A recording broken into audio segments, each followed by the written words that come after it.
Hi, everyone, and welcome back. I'm Adriana Monique Alvarez with Alma Publishing, and we are continuing our conversations with the amazing contributors in Awakening. And today I'm super excited to have Leigh Woodgate on. She's all things sustainable business growth, feminine leadership. Hi, Leigh. Hello, beautiful one. How are you doing? I'm good. Thanks for having me.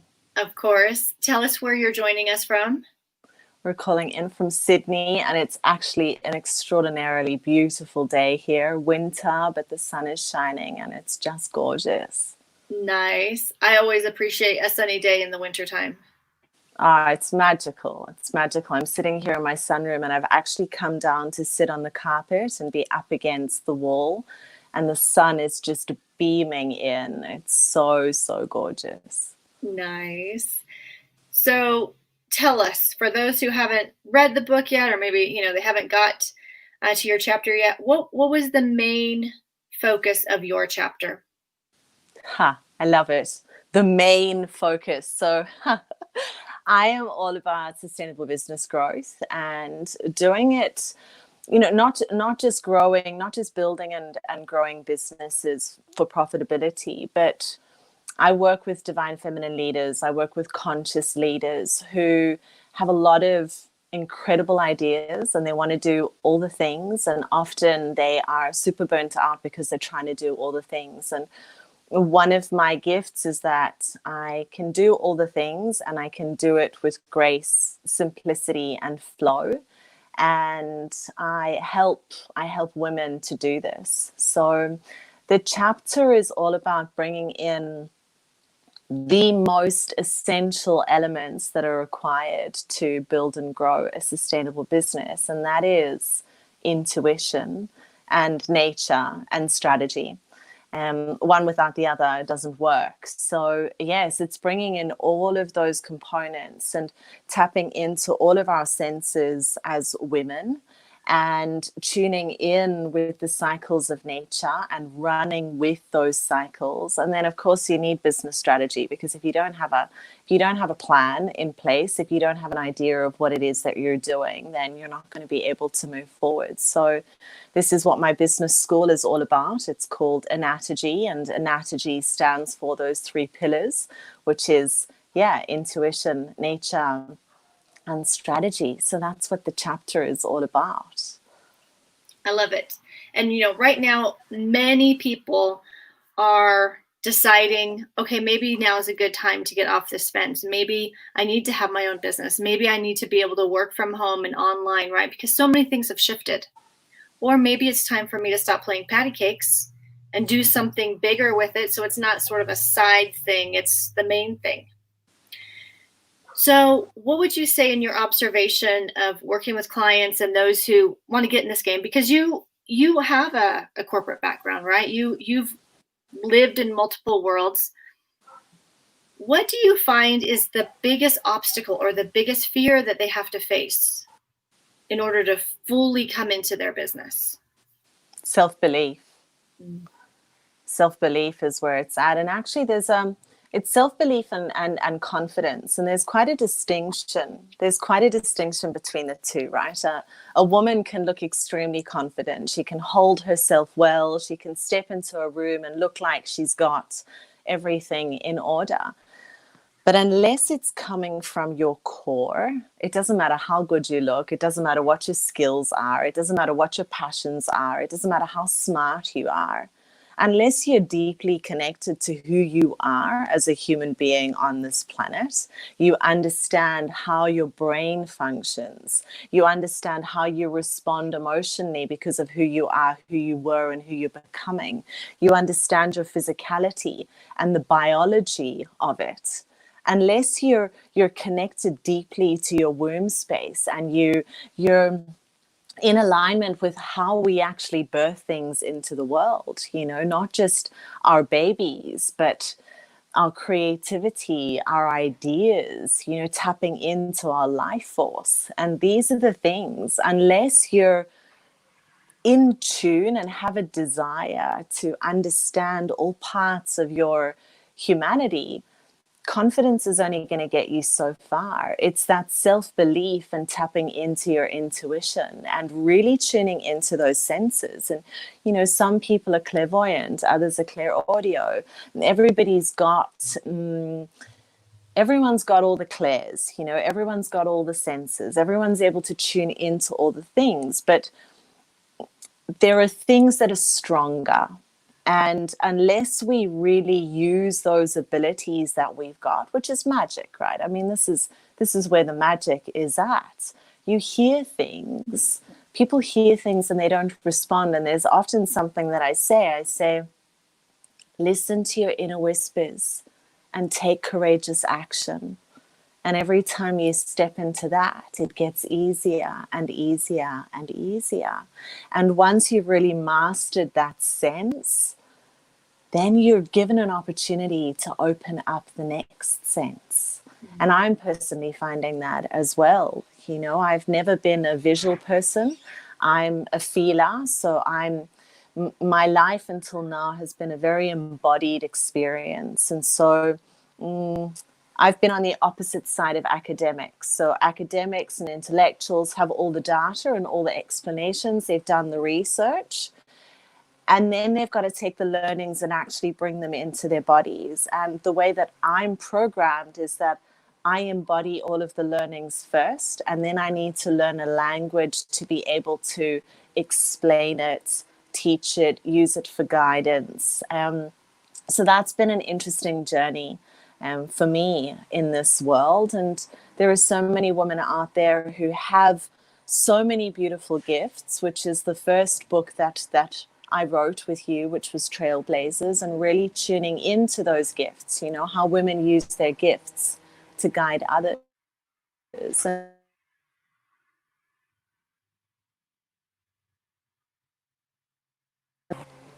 Sorry, I just had a call coming through. That's okay. So we might have paused for a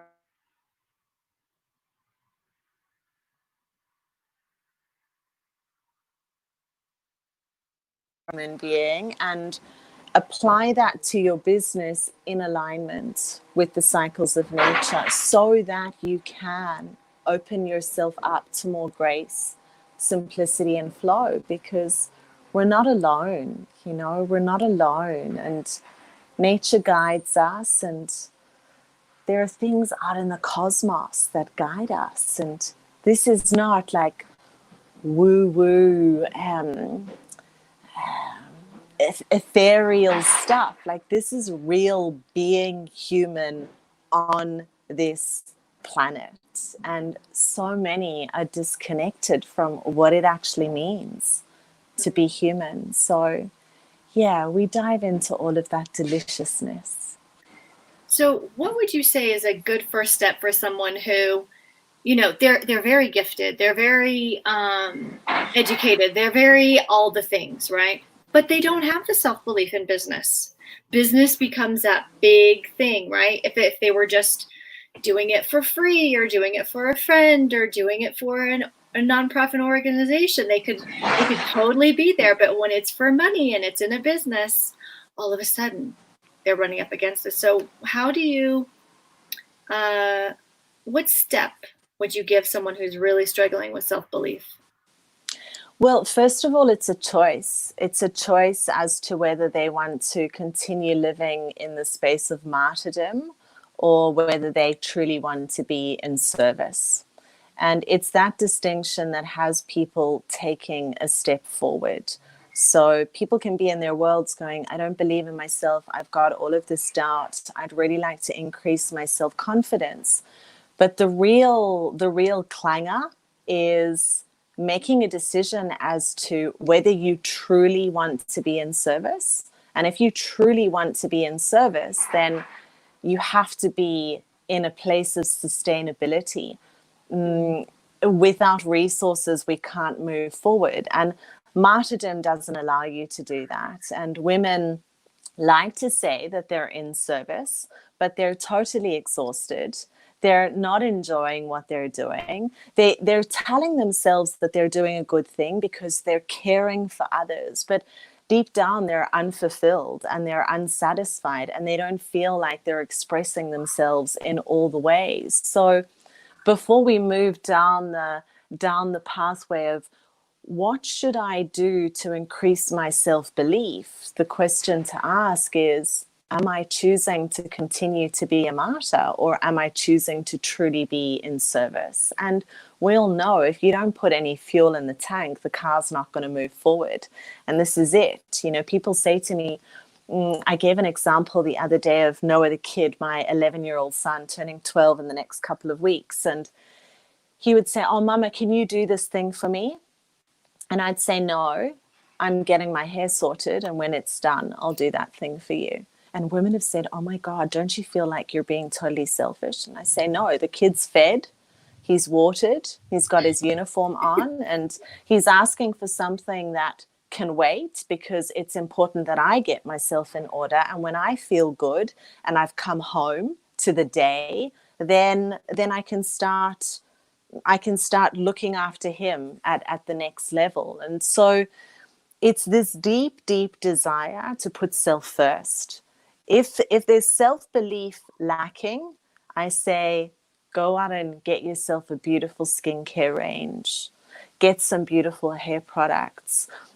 Get yourself a pair of earrings. These are made by Leigh. She's a client and friend of mine, and she brings women back to wholeness by reminding themselves who they are, by putting on a beautiful pair of earrings every day. And it's so simple. You know, use a gorgeous lip balm that that feels amazing. Make sure that everything that you do is a sacred practice. When you put your underwear on a daily basis, make sure that it feels like a sacred practice, that you're not just pulling on any old pair of underwear.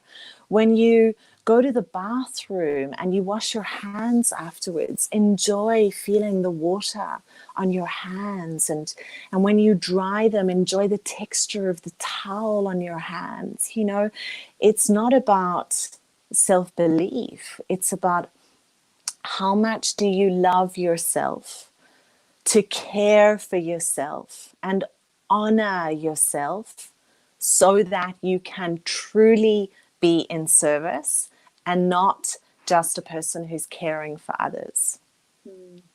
Very good. Very good. Yes. Huge difference, right? And you know, the truth of the matter is, I mean, how much can we really care for another when it doesn't start here, right? Okay, Exactly. so there's a question I have to ask you. So, you know, being a business strategist, working with women who are in business, how do you handle, or do you find that you bump up against this frequently? Women who have money issues. You know, my parents have been in business my whole life. I was in business 11 years. I never came across the word money blocks until I came online. And then every spiritual entrepreneur, right, had money blocks. And I was like, what the heck is this, right? Why can people not take money for what they do? Do you navigate that, or do you find that once you get them to take care of themselves, then things sort of sort out? How do you approach that? Yeah, I mean, people do come in with money blocks, but we don't hang out in that space for much time. It's not my zone of genius. I have no interest for it. If you're putting your hand up to say, I want to build a sustainable business, then, you know, there's going to be money involved, right?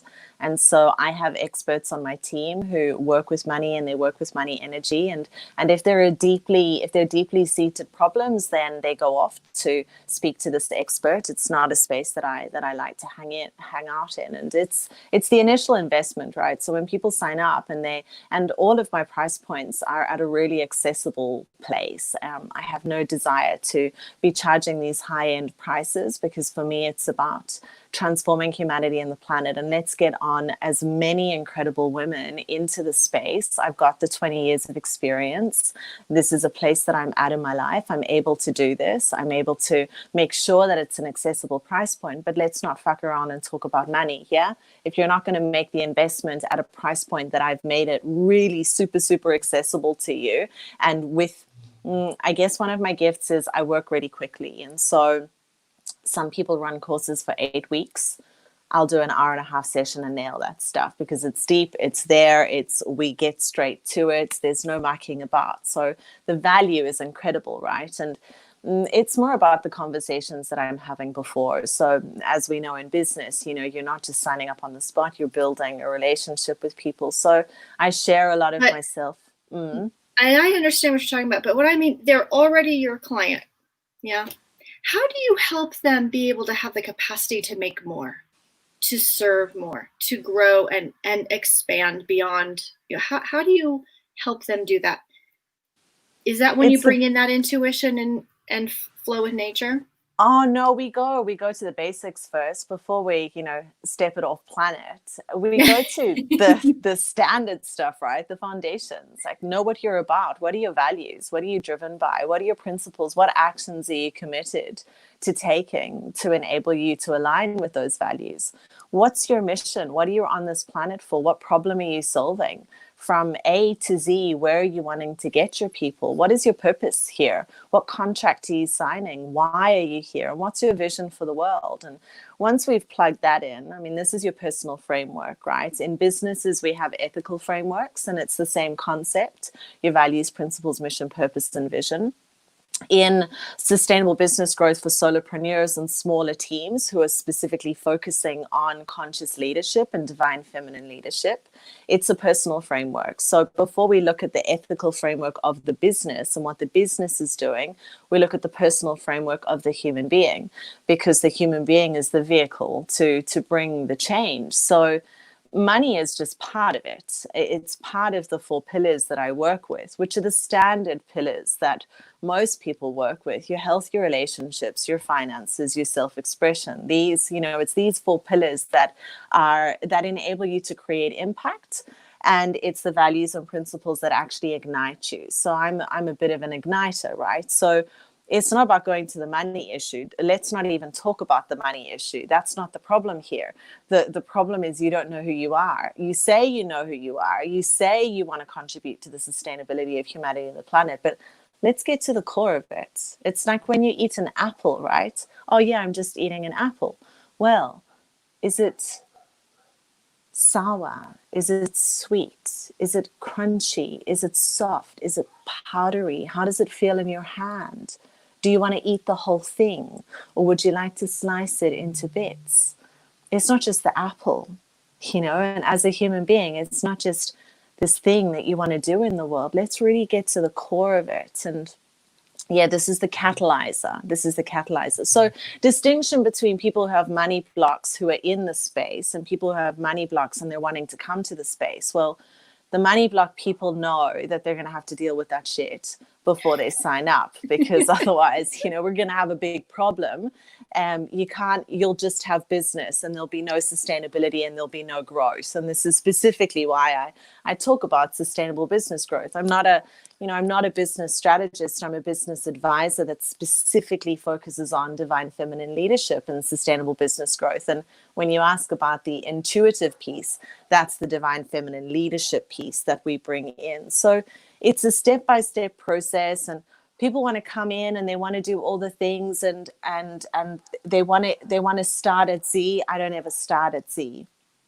I start at A, and every single human being, no matter whether they've been in business for 5 years and they're turning over $1 million, or they've been in business for 5.5 seconds and they're turning over minus $500, we all start at the same place, because it doesn't matter how successful in your life you are.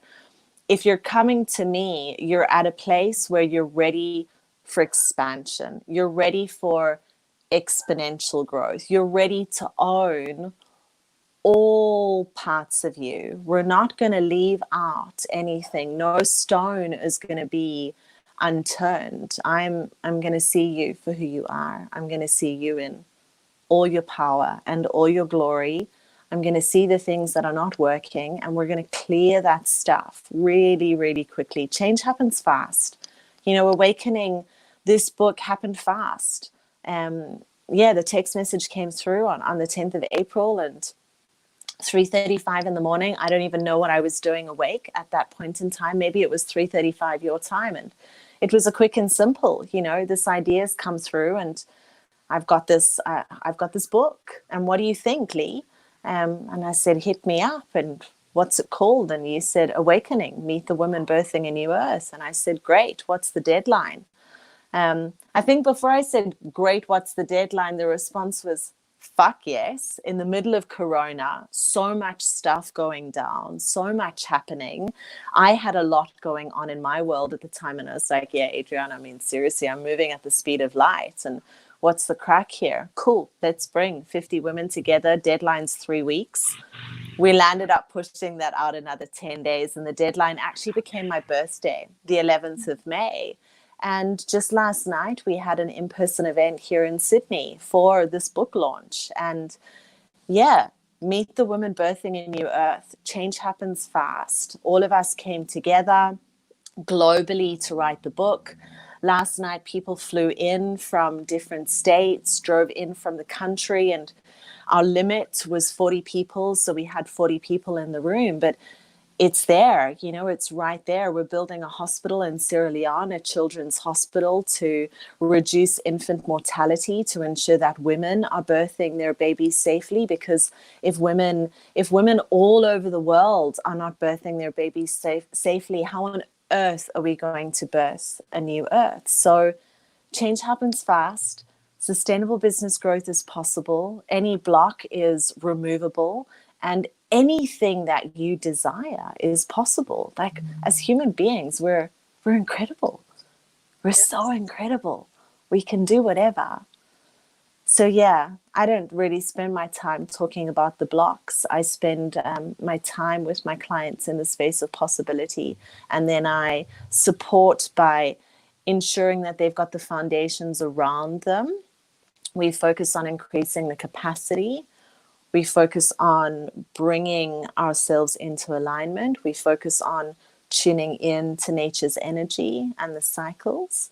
And then we bring in business strategy that's aligned. You know, everybody works differently. Not everybody likes video. Not everybody likes writing. Not everybody likes speaking.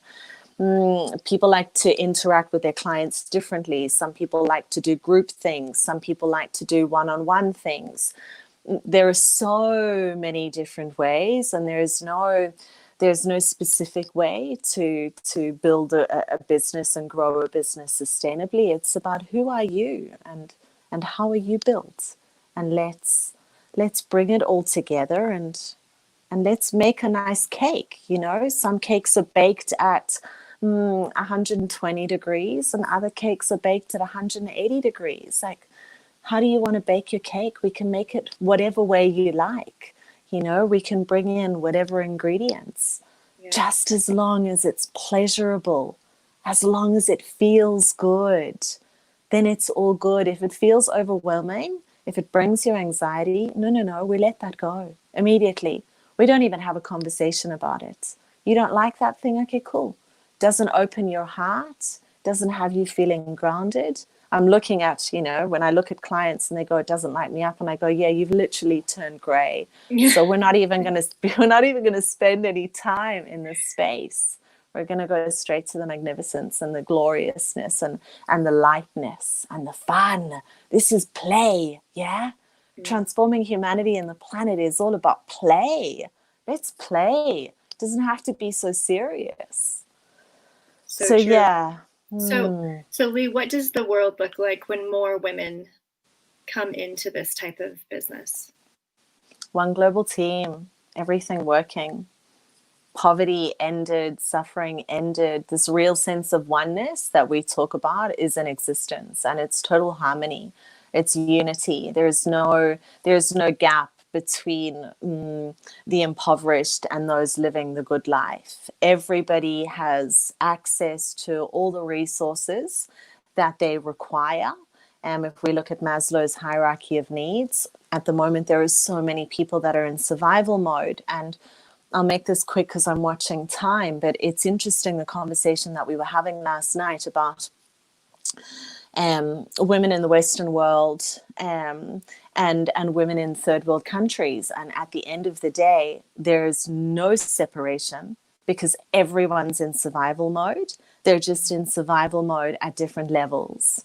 And I find this very, very interesting. And the more that I dive into it, and I work with people who are ready to self-actualize, right? That's the space that we want to be in, because this is how we can give back. But it's interesting, this concept of survival, when women come to me and they've got a roof over their heads, their bodies are in order, they look beautiful, they've got money in their bank accounts, they've got good relationships with their families, and they say, Leigh, I'm in survival mode.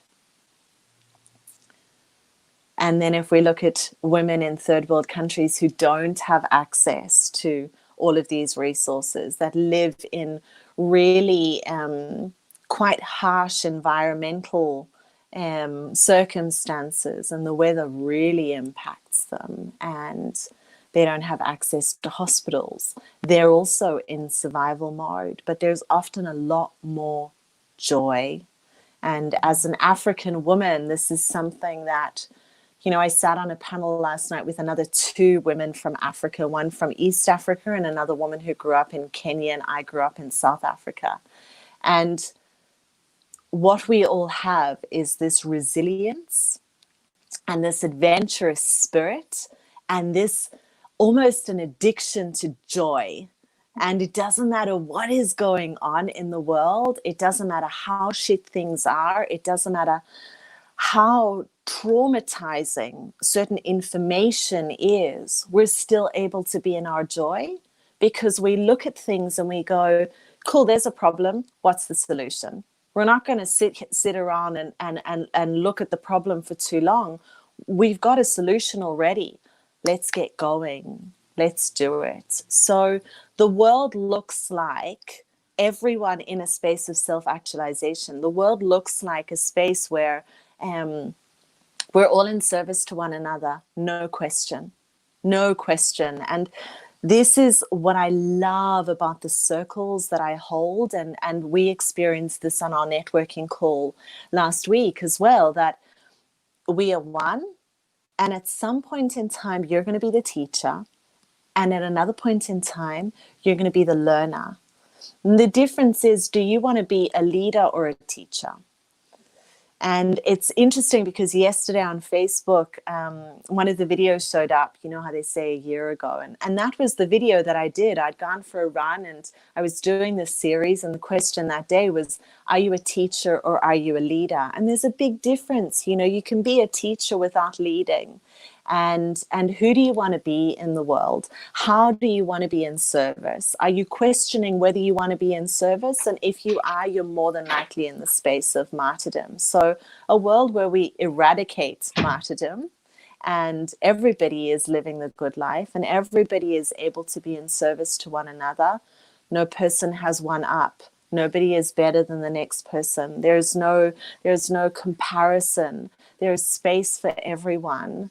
There's no stabbing of backs. There's just like, hey, sister, or hey, brother, beautiful to see you. How can we play together?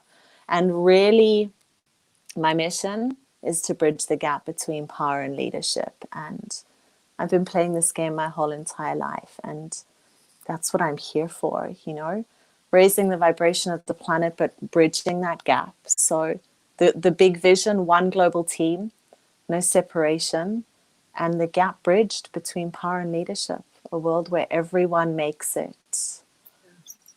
Yes. What a beautiful vision. I love the way you described that. Delicious. And possible. And possible. Absolutely. All absolutely possible. Leigh, how can people connect with you?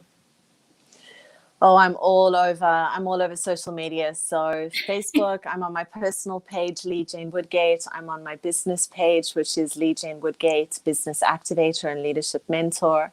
You can find me on Instagram, Leigh Jane Woodgate there as well. Same on LinkedIn. I'm all over the place. And WhatsApp, PM me. I'm always up for a chat. And my website, my new website is going live in the next few weeks, so probably within the next 3 weeks, and that is www.leighjamwoodgate.com, and you'll have access to an Adage Business School and a beautiful collective, a Divine Feminine Leadership Collective, where you can join in and be a part of the community of women who are really stepping into conscious leadership and doing business the simple way, not the easy way, because business is not easy, but the simple way. Yes. I want to remind everyone to pick up your copy of Awakening. Go to Leigh's chapter, get right to it, dive in. This is the time for women to really step into their business, to grow it, to expand, like you said, so that we can create this world. That's the world that we long to live in, that our children were born to live in. Also, if you would like to be in our next book, we are creating Visionary. I'll put the link in the comments below. We are looking for stories that create hope. That the subtitle of this book is "The Future Belongs to Those Who Can See in the Dark." That is what is really key next. Thank you so much, Leigh. Thank you. Thank you so much for having me. And thank you for making all of this possible, bringing women together and just moving things so quickly and really representing that change happens fast. And it happens fast when we collaborate, we come together, and we just jump and we hold one another on the way up. That's right. Thank you. It's my pleasure. I can't wait to see the pictures from the event last night. I'm so excited for you. Me too. Thank you, beautiful woman. And thank you all for tuning in and listening. Absolutely. Until next time, big hugs from Colorado. Stay well. I'll talk to you soon. Ciao. Bye.